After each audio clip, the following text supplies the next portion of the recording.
Bangvazia aştiye u civaka demokratik rezdar o çalan 27 Şubat pekani le İstanbul'e ev ale şandera peyamu nameya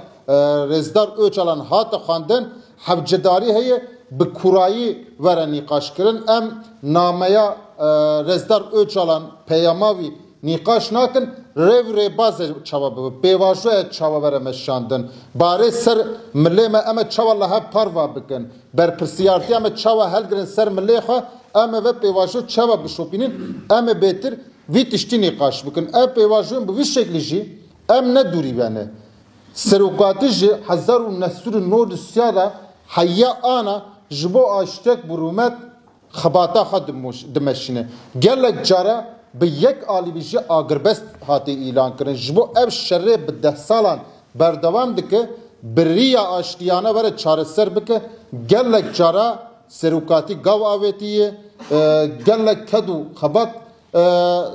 dayê le negiştiye encam işte di ve nokteda em dixwazin Bangvaziya 27 Şubatê bige armanca xwe ji bo bige armanca xwe jî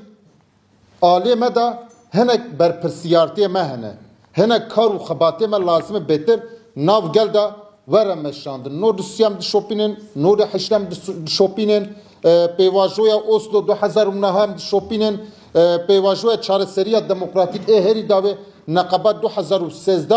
15 dişopînin herî davê ji 10 sal ser ve pêvajorê derbas bû ana rojava Türkiye'de mijara sereke ev pêvajoyê henek partiyen muhalif ji bi pirayî piştgirî ve pêvajoyê didin Rezdar Öcalan jî dixwaze dibe serdeme de rol misyona xwe biliz le em ernîgariya xwe baş zanin rojhilata navîn dibe em giş baş bişopînin li gelek bajarên Sûriyê jî ana alozî berdewam dikir ji bo çend vî tiştî dibêjin ji bo ser sêla sor em jiyan dikin gavên em bavêjin tedbîrên em bigirin xeteriya em nav da jiyan dikin be her halî divê were nîqaş kirin ma doxta ne doxta wa 4 rojin 5 rojin em dibînin li Sûriyê hududê ber behrê ji Tartusê bigire ji Dara bigire ji Laskiyê bigire gelek mirov ji bo baveriya xwe alê rejima